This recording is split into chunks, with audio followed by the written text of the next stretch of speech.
Olá, meu nome é Júlio Vaz e nós vamos tratar neste vídeo sobre o crime de furto.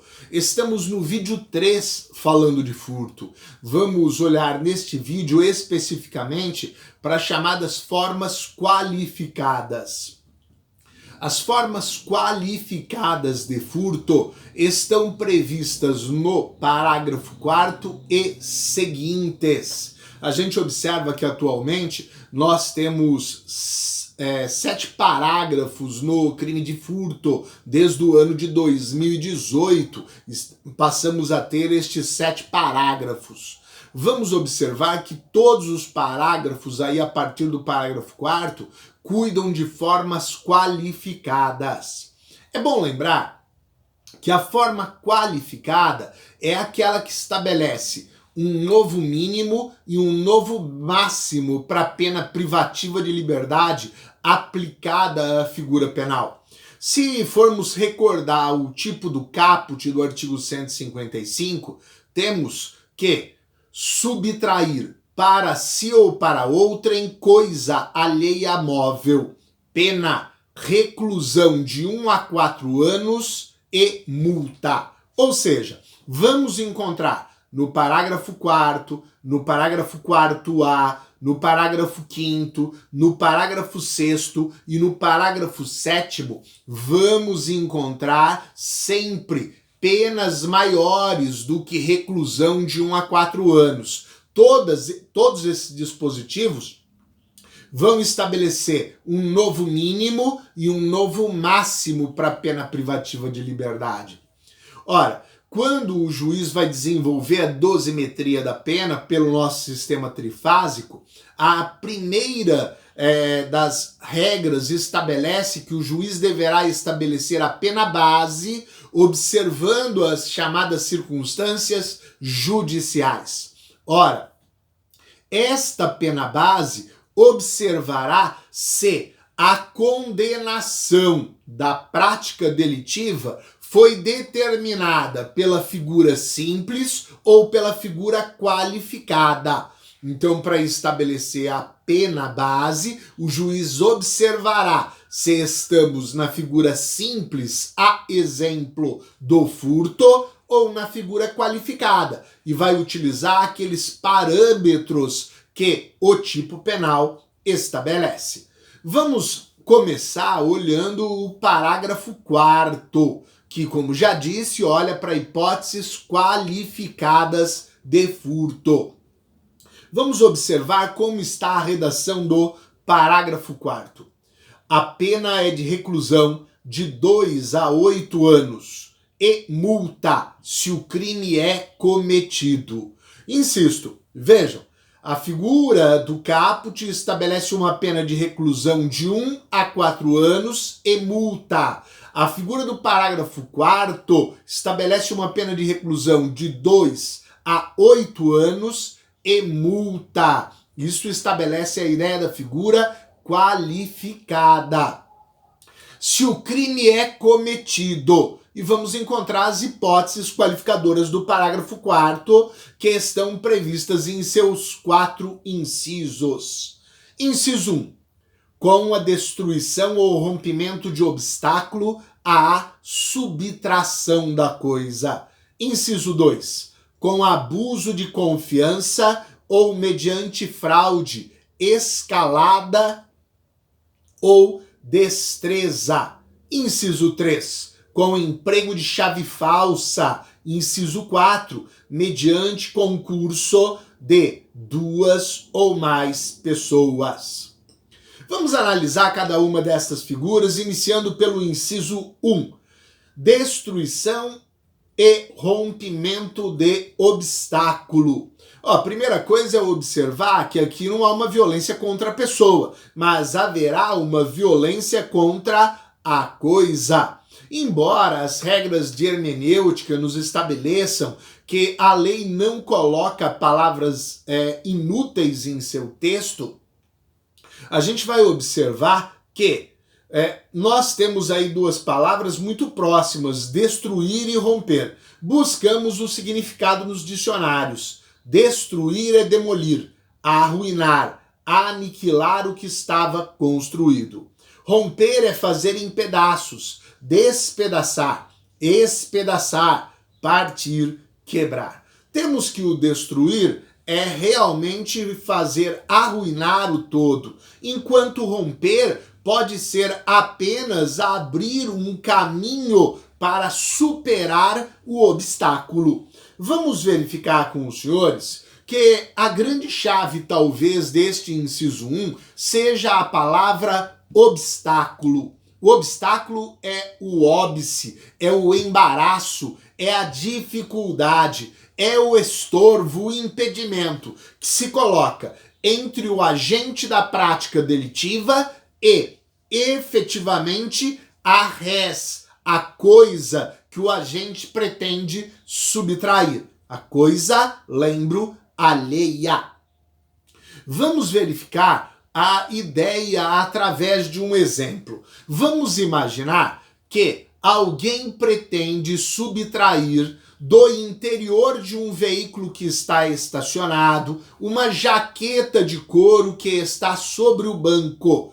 Vejam, a res que o agente pretende subtrair é a jaqueta e o veículo se coloca na sua estrutura como obstáculo. Então temos um obstáculo, um óbice que dificulta, que impede a subtração da coisa alheia. O nosso agente vai quebrar o vidro, rompendo assim o obstáculo para chegar na jaqueta. Teremos neste exemplo o furto qualificado pelo parágrafo 4º, inciso 1. No entanto, vamos imaginar que a pretensão do agente ao quebrar o vidro é entrar no veículo para subtrair o veículo. Vejam que ele está gerando um dano à própria coisa que ele pretende subtrair. Nesta hipótese, a figura do inciso 1 do parágrafo 4º não será aplicável. Vamos observar que a prática da destruição ou rompimento deverá se dar antes ou concomitantemente à realização da subtração. Ações que vão incidir sobre o obstáculo que protege a coisa a ser subtraída. Vale aqui mencionar posicionamento da nossa jurisprudência que a remoção de telhas de um telhado para ingresso do agente no imóvel onde ele pretende fazer a subtração não tem sido considerada na ideia do inciso 1 do parágrafo 4º. Não é nem destruição, nem rompimento. É a mera remoção. Depois a telha pode ser recolocada no mesmo lugar. No entanto, vamos observar que, mesmo não cabendo a modalidade de qualificação do inciso 1 do parágrafo 4º, pode ser possível a gente tipificar na figura qualificada da escalada, a partir do momento que estamos vendo alguém que chegou a um telhado para ingressar, como veremos ao olhar a figura especificamente da escalada. Vamos passar a observar o inciso 2 do parágrafo 4º. O inciso 2, recordo, fala com abuso de confiança ou mediante fraude, escalada ou destreza. O abuso de confiança é estabelecido sempre por dois requisitos para a existência da figura qualificada. Primeiro requisito do abuso de confiança: relação subjetiva de confiança.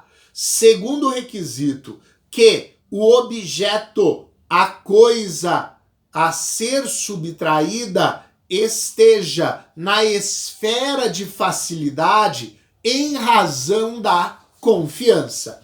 Então vamos observar. Olha, o primeiro requisito é a relação subjetiva de confiança. Significa dizer, deve haver confiança por parte do sujeito passivo no sujeito ativo. O sujeito ativo abusa da confiança. Só onde há confiança a gente vai poder falar da figura qualificada do abuso de confiança. Mas observo, não basta a relação subjetiva de confiança. Precisamos do segundo requisito. A coisa deve estar na esfera de acesso do sujeito passivo em razão da confiança. Não é porque um amigo seu abusando de sua confiança, porque você tem confiança nele, aproveita-se do horário que você não está na sua casa e arrombando uma janela, né, rompendo uma janela, ingressa no imóvel, no seu imóvel e faz uma subtração. Vejam, embora exista uma relação subjetiva de confiança, o acesso do sujeito ativo à coisa deve se dar em razão da confiança. Conhecidos esses dois requisitos, nós podemos enfrentar uma questão muito comum apresentada na doutrina. A simples relação empregatícia é suficiente para caracterizar o furto com abuso de confiança? E a resposta é não. Como dissemos, é necessária não a simples relação empregatícia, mas que desta relação tenha surgido uma relação subjetiva de confiança. Não admitimos a afirmação de que toda relação empregatícia traz em si também uma relação de confiança. Entendemos que a relação empregatícia é uma relação necessária. Vamos imaginar que você precisa de uma empregada doméstica em sua casa para cuidar da casa, limpar a casa, arrumar a casa, às vezes até cozinhar, porque você só chega após o trabalho e não tem a condição de realizar essas atividades domésticas. Isso não quer dizer que você tem uma relação subjetiva de confiança naquela pessoa.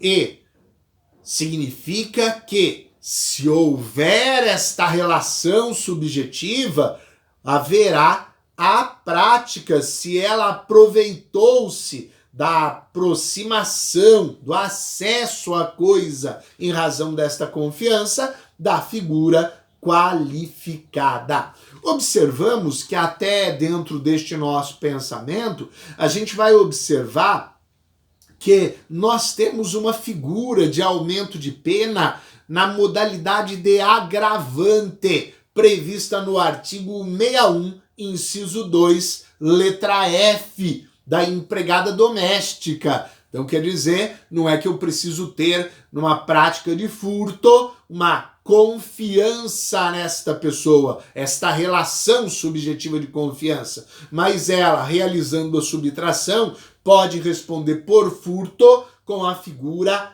agravada. Vamos falar da figura fraude, também do inciso 2. No inciso 2 do parágrafo 4º, encontramos a figura denominada fraude. Na fraude, o agente visa iludir a vítima ou a atenção da vítima para poder realizar a subtração. Temos na fraude que é o emprego do ardil ou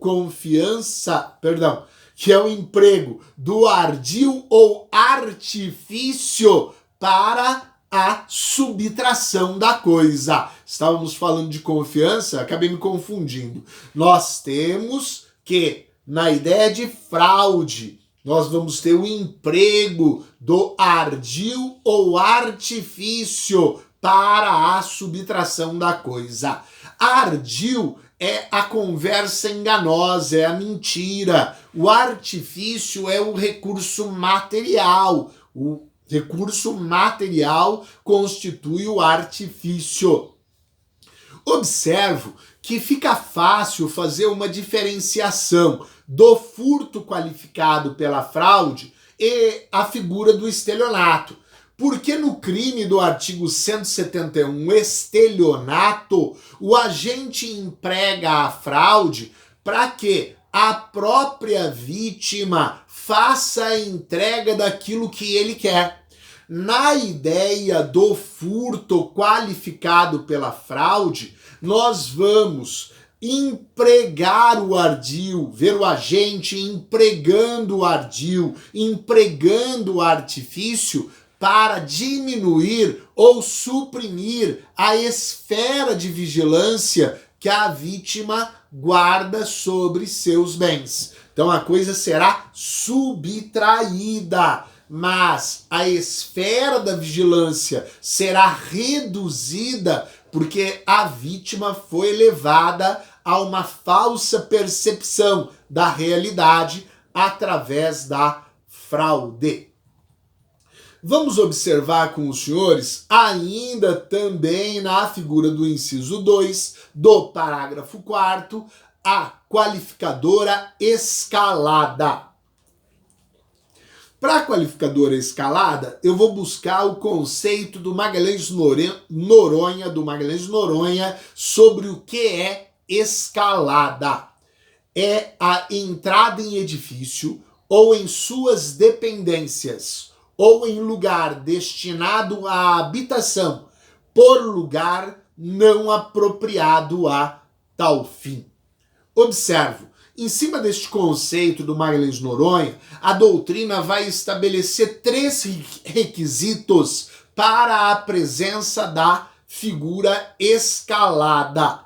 Primeiro requisito, ingresso do agente no local do furto. Primeiro requisito, ingresso do agente no local do furto. Segundo requisito, por via anormal. Por via anormal. Terceiro requisito, com emprego de meios artificiais, particular agilidade ou esforço sensível. Então ele vai utilizar, terceiro requisito, com emprego de meios artificiais, particular agilidade ou esforço sensível. Então ele vai utilizar um meio artificial, como uma escada. Ele vai utilizar a sua particular agilidade, porque ele tem facilidade física para subir, por exemplo, pelas paredes.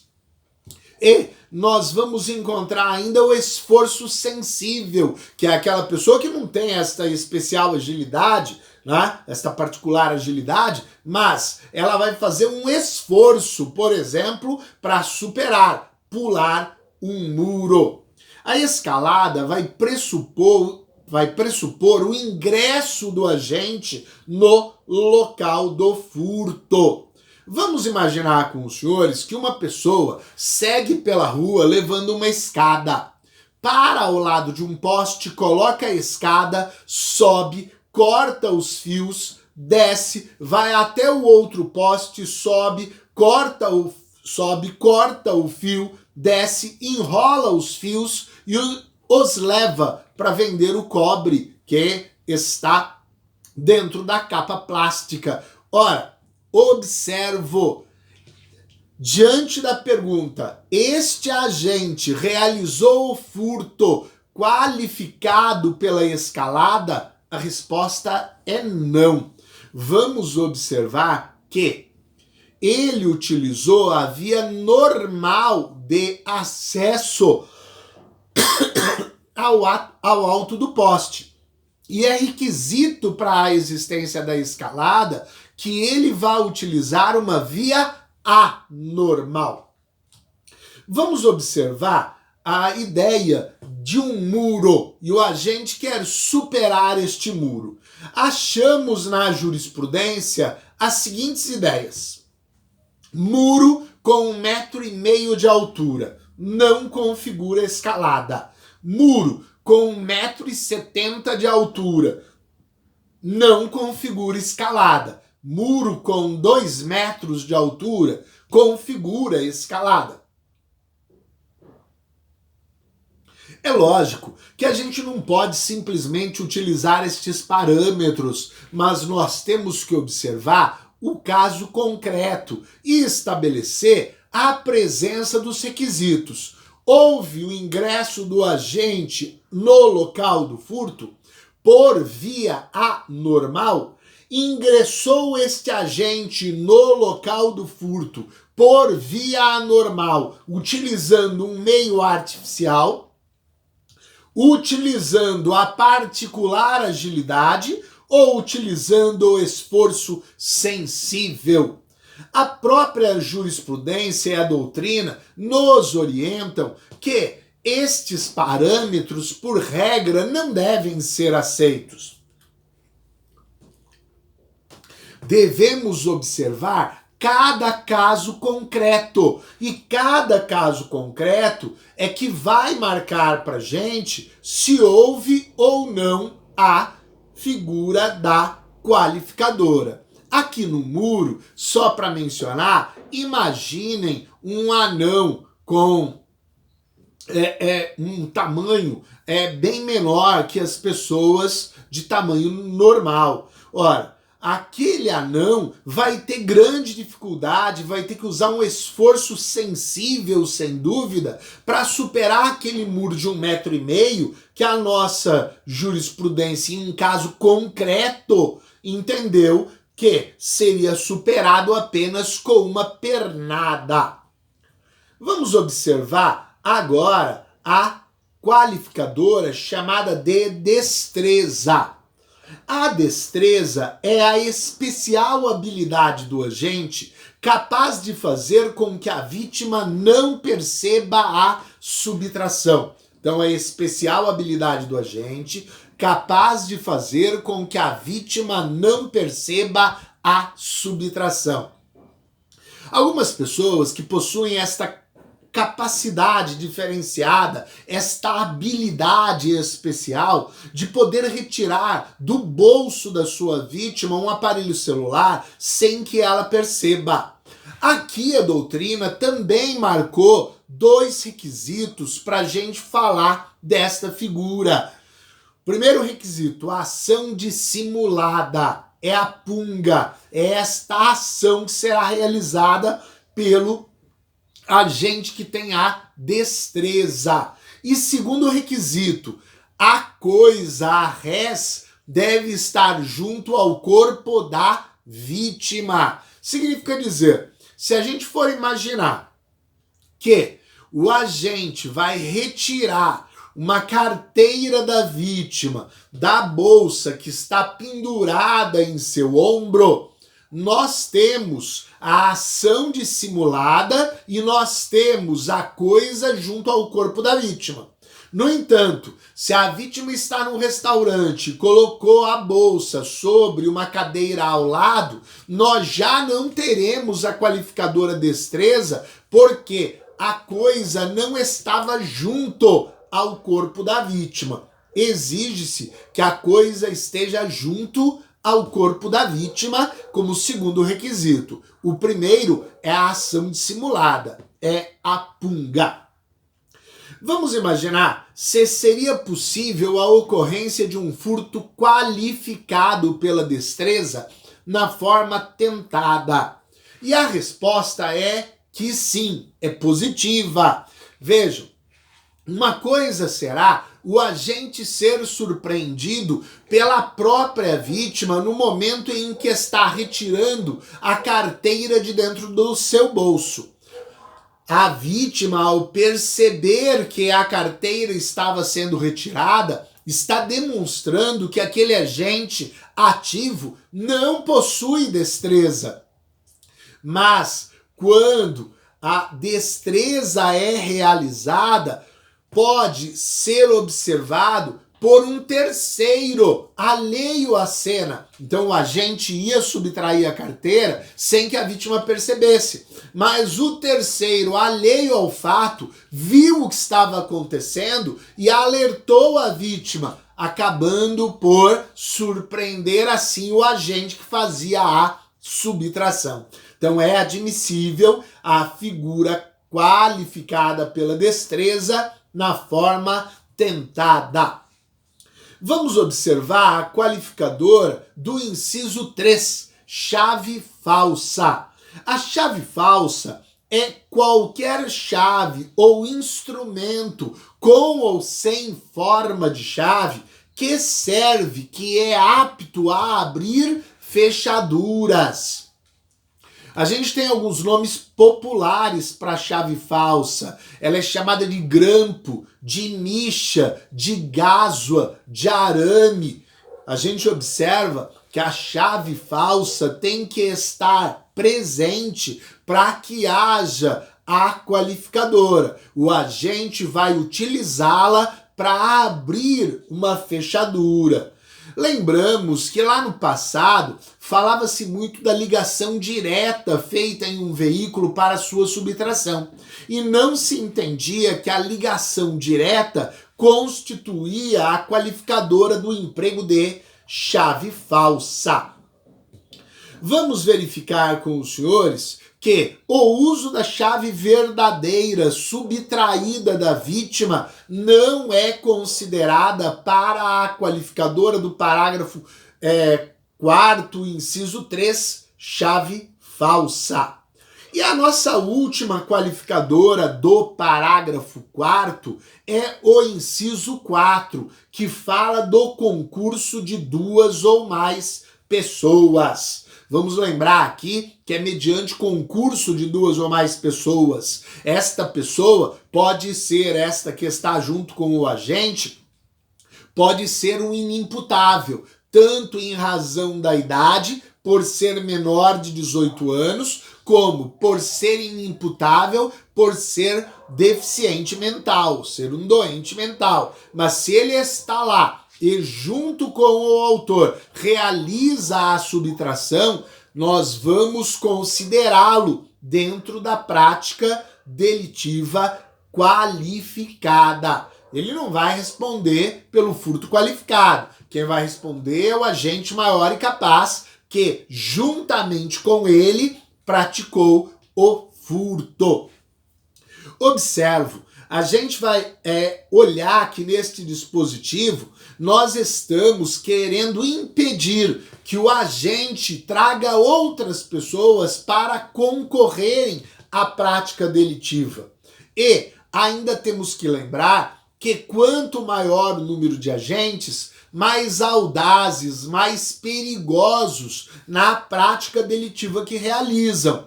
Então, esse elemento nunca pode ser deixado de lado, né? Então, mais pessoas concorrem para o crime e os agentes ficam mais audazes.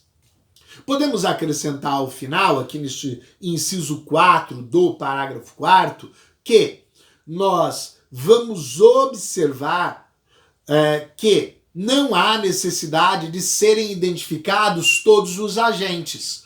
É necessário haver prova que o furto foi realizado por 2 ou mais agentes. E isto já será o suficiente.